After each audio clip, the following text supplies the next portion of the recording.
प्रत्यक्षा के पूछने पर कार्तिक बेहद गंभीर होकर प्रत्यक्षा के ही पास बैठते हुए उससे कहने लगा, अगर बताऊं तो वो औरतों वाली बीमारी पालकर मत बैठ जाना कि बात को यहाँ से वहां कर दिया। बात को अपने अंदर तक रखना।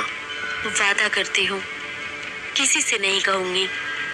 वैसे भी मेरे पास कहने के लिए कोई है ही कहाँ, और औरतों से ज्यादा ही खुजली मर्दों में होती है।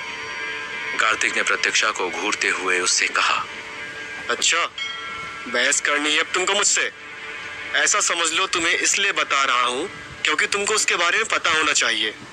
प्रत्यक्षा ने कार्तिक को ऊपर से नीचे तक देखते हुए उससे मुंह बनाते हुए कहा, इतना भाव खा रहे हो, बता भी दो अब, फिर कहोगे कि समय निकल गया। अभी बताना ठीक है। बाबा रुद्र को बाजार से लाए थे। उसकी माँ को बाजार में बेचा जा रहा था। यकीन मानो, काकी एक अच्छी इंसान थी। बाबा ने उसकी माँ की कीमत को अदा किया और काकी को घर लेकर आए। वो हमारे यहाँ काम करने लगी और महल में ही रहने लगी। शुरुआत में मुझे लगता था कि बाबा उन्हें मेरी माँ की जगह लेकर आए हैं, लेकिन ऐसा नहीं था। ओह, तो तुम्हें उनसे भी जलन होती थी क्या? अपनी माँ की जगह कोई किसी को नहीं देखना चाहता, और हमने कुछ वक्त पहले ही अपनी माँ को खोया था, तो तुम समझ सकती हो कि हमें किस बात का डर था। लेकिन काकी मेरी माँ की तरह प्यारी थी, पर हमेशा दुखी रहती थी।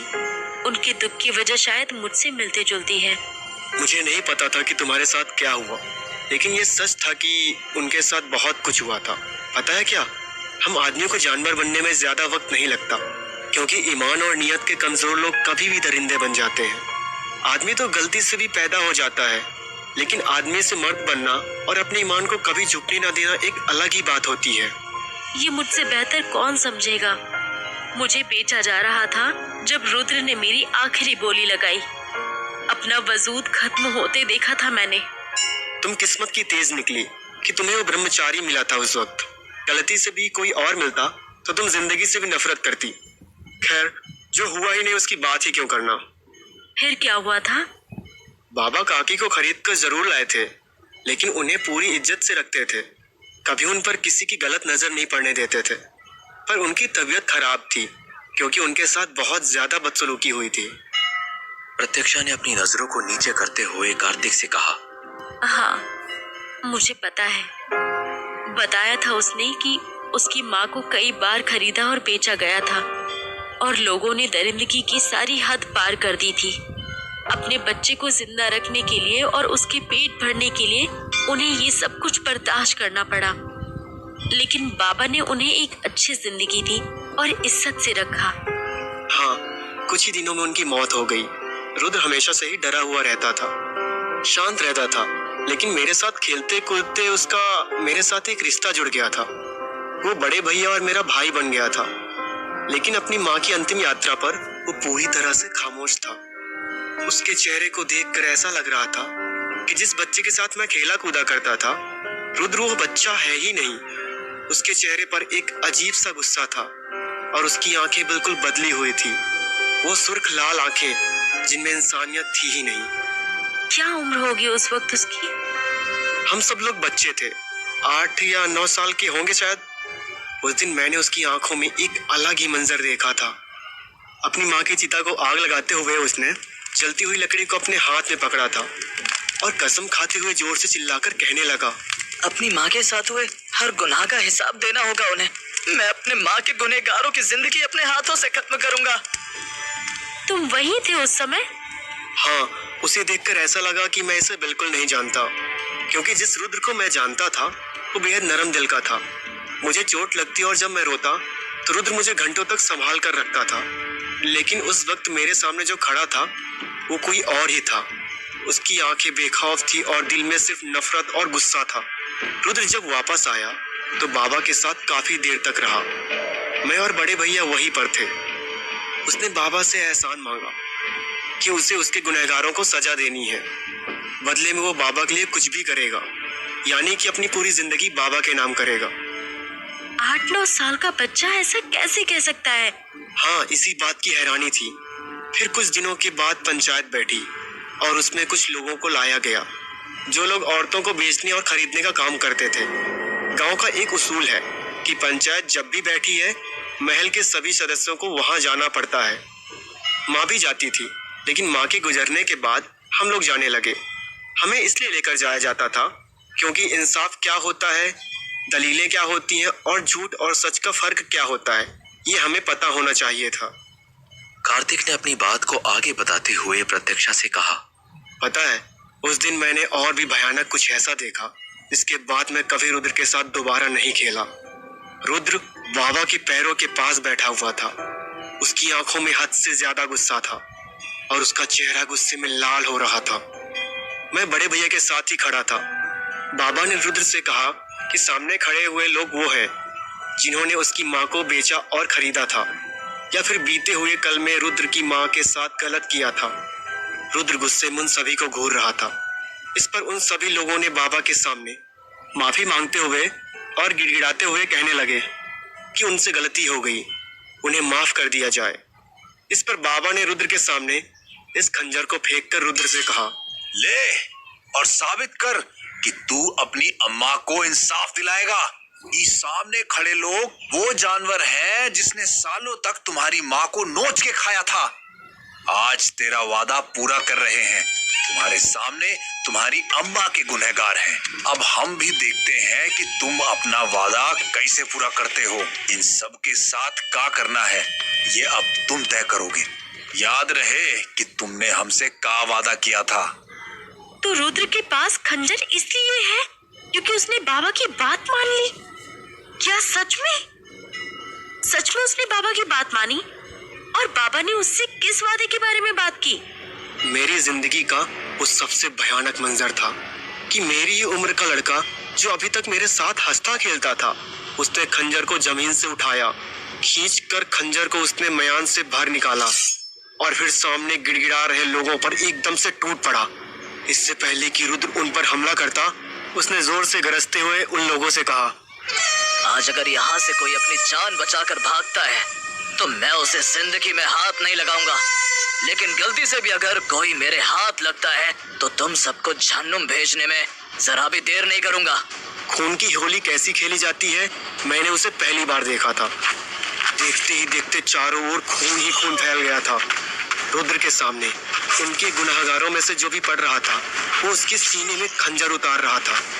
उन गुनाहगारों को इतना मारा पीटा गया था कि वो भाग पाने में सक्षम नहीं थे। रुद्र उनके सीने में एक ही बार में 1000 बार खंजर घोंपकर उनकी जान ले रहा था। वो किसी के गले को बुरी तरह से काट रहा था तो किसी के हाथ पैर को चीर रहा था। मैं इतना ज्यादा डर गया था कि बड़े भैया के पीछे छुप गया। गांव के लोग भी वहीं मौजूद थे जो उन गुनाहगारों को भागने नहीं देना चाहते थे। गांव के लोग पूरे पंचायत को घेर कर खड़े थे। गुनाहगार भागकर जाते भी तो कहाँ जाते। इस पर रुद्र उन लोगों पर चढ़ता और बुरी तरह से उन पर चढ़कर उनके गलों को रेत देता। यानी कि उसने सबको मार दिया? हाँ, एक आखिरी गुनाहगार बच गया था। रुद्र ने मुड़कर उसकी तरफ देखा। देखते ही देखते रुद्र पूरी तरह से खून में लथपथ हो गया था। उसका चेहरा, हाथ, पैर, कपड़े, सिर, बाल, हर जगह से खून टपक रहा था। बोली लगाने वाला वो आखिरी बचा हुआ आदमी रुद्र से गिड़गिड़ा रहा था। इस पर से उसने गरजते हुए उस आदमी की ओर अपना खंजर तान कर उस आदमी से कहा, तूने बोली लगाई थी ना मेरी माँ की। तूने उन्हें बेचा था ना। तूने यही कहा था ना हर खरीदार से कि ऊंची बोली लगाओ, ऊंची कीमत लगाओ जो मेरी माँ को खरीदेगा। मेरी माँ उन सबको बहुत खुश रखेगी। आज उतनी ही ऊंची आवाज में मेरी माँ से अपने गुनाहों की माफी मांग।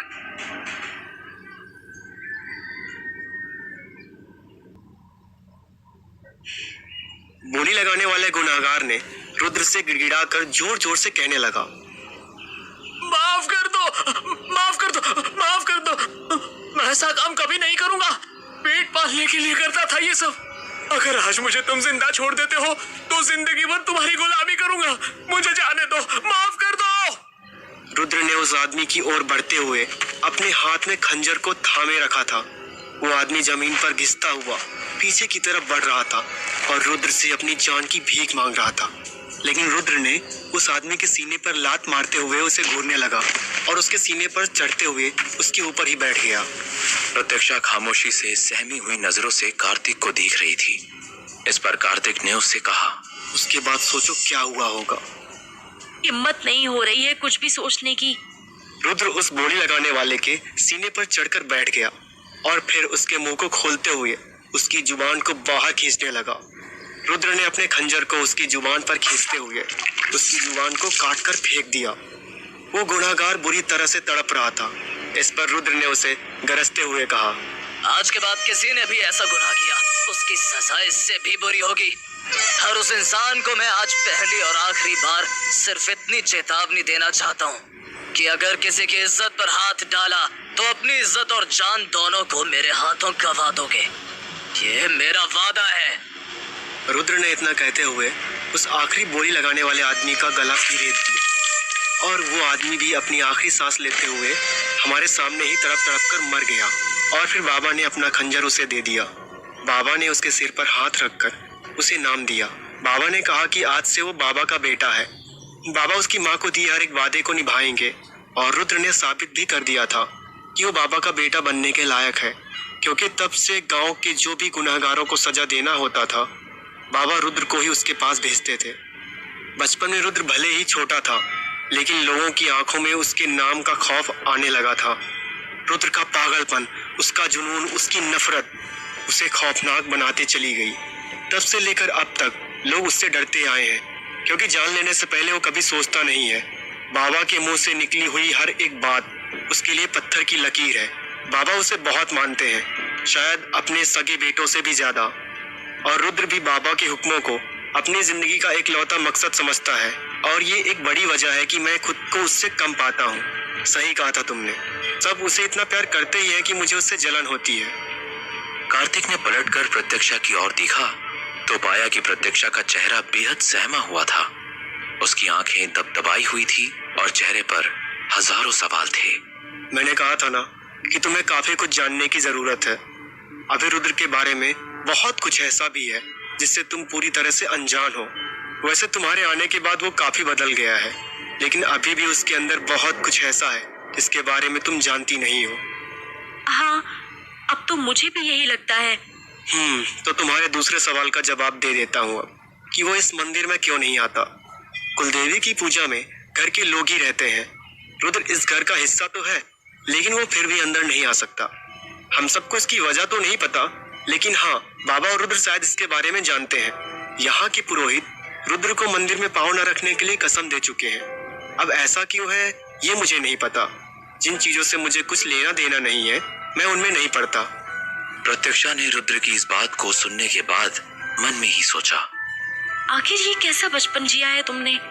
कितना दर्द, कितनी तकलीफ से गुजरकर आज तुम ऐसे बने हो। कितना कुछ झेल कर भी तुम किसी से कुछ नहीं कहते।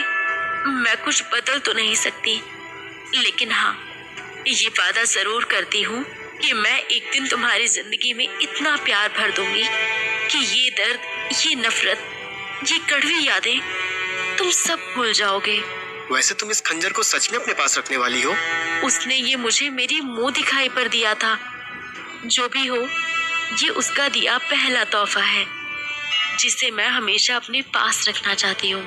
इस खंजर को अपने पास रखने के लिए कीमत चुकानी पड़ती है, खुद को साबित करना होता है, और तुम बस मुंह दिखाई का तोहफा कहकर इसकी बेइज्जती कर रही हो। कुछ बताऊं तो यकीन करोगे मेरा? नहीं, लेकिन तुम बता सकती हो। कल मैंने किसी की जान ले ली।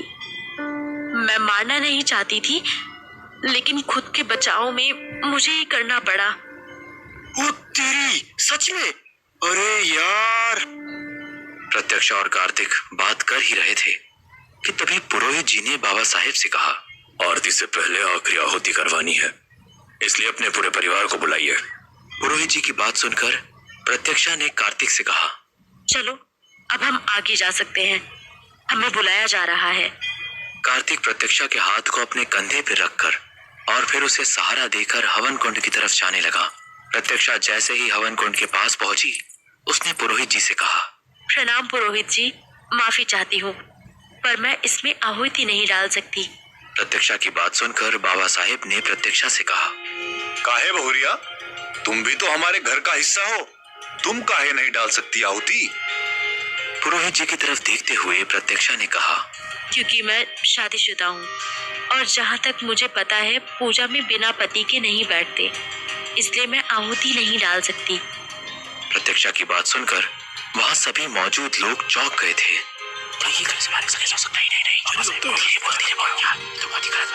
लगभग सबको पता था कि प्रत्यक्षा रुद्र की पत्नी थी और रुद्र को मंदिर में आना सख्त मना था।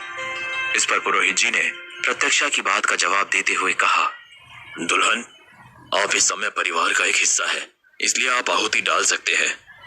माँ कुल देवी तो सबकी पूजा स्वीकार करती है। प्रत्यक्षा ने बेहद प्यार से अपने हाथों को जोड़ते हुए पुरोहित जी से कहा, शायद माँ कुल देवी आपके बनाए नियमों पर चलती होंगी, इसलिए मेरे पति का मंदिर में आना मना है। उनसे शादी करते वक्त पंडित जी की आवाज मेरे कानों में पड़ी थी। वो कह रहे थे कि पति पत्नी सुख दुख में एक साथ खड़े होंगे, उन दोनों का ही मान सम्मान एक समान होगा। पुरोहित जी, अगर ऐसी बात है तो माफ करिए। जहाँ मेरे पति की इज्जत मान सम्मान नहीं, वहाँ मेरा क्या काम। और वैसे भी भगवान का दरबार तो सबके लिए खुला होता है, फिर मेरे पति को उसमें ना आने देना उसका ही नहीं खुद भगवान का अपमान है। माँ सती भी महाकाल के अपमान को सहन नहीं कर पाई थी, तो फिर मैं तो एक आम इंसान हूँ। ऐसी जगह मैं रुककर क्या करूंगी जहाँ इंसानों को माँ के दर्शन करने तक के लिए मनाही है। तुम्हारे पति पर कुछ नियम लागू हुए हैं बरसों पहले, और वो कैसा इंसान है तुम ये जानती हो? मेरे पति चाहे जैसे इंसान हो, लेकिन वो दिल के साफ हैं। और इतना मैं कह सकती हूँ कि भगवान ने ही उनकी किस्मत को लिखा होगा। तो फिर मैं और आप कौन होते हैं, नियम बनाकर किसी को मंदिर से दूर रखने वाले? फिर भी मैं आपके फैसले का सम्मान करती हूँ, लेकिन एक पत्नी होने के नाते मुझे उनका साथ देना होगा। उनके हिस्से की सजा भी भुगतनी होगी। मैं अपने फर्ज से पीछे नहीं हट सकती, इसलिए मैं इस पूजा में भाग न लेने के लिए आपसे माफी चाहती हूँ। हो सके तो मुझे माफ करिएगा। इतना कहकर प्रत्यक्षा ने अपने कदम पीछे ले लिए और फिर मंदिर से लंगड़ाते हुए ही बाहर जाने लगी। लेकिन तभी भीड़ में से किसी ने जोरों से चिल्लाकर कहा, अब बड़े लोगों का मंदिर है तो उन्हीं के फैसले चलेंगे, लेकिन हम गरीबों की सुनेगा कौन? एक दोस्त हत्यारे को मंदिर में लाने के लिए यह तमाशा किया जा रहा है, और दूसरा उसकी पत्नी जो खुद एक ऐसी औरत की बेटी है जिसके पास ना इज्जत थी ना मान मर्यादा। ये तो उसकी बेटी है जिसका बाप कौन था ये तक पता नहीं लोगों को। आवाज आते ही प्रत्यक्षा के पैरों तले से जमीन खिसक गई।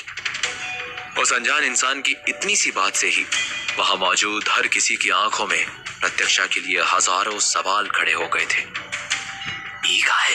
ये किसकी बेटी है? ये सब तो हद हो गई। लोग प्रत्यक्षा को बाबा साहिब की बहू के नाम से जानते थे। वो रुद्र की पत्नी थी और महल की इकलौती बहू, लेकिन आज उसकी इस तरह से बेइज्जती करके उसको सवालों के घेरे में लाकर खड़ा कर दिया गया था। प्रत्यक्षा अचानक से ही सहम गई थी, क्योंकि उसके कानों में कुछ ऐसे शब्द पड़ गए थे जिसने उसे उसके अतीत के अंधेरों में धकेल दिया था। जहां अभी तक प्रत्यक्षा रुद्र की जिंदगी में प्यार भरने का सोच रही थी, वहीं मंदिर के दूसरे कोने में प्रत्यक्षा की जिंदगी को खत्म करने की साजिश को अंजाम दिया जा रहा था।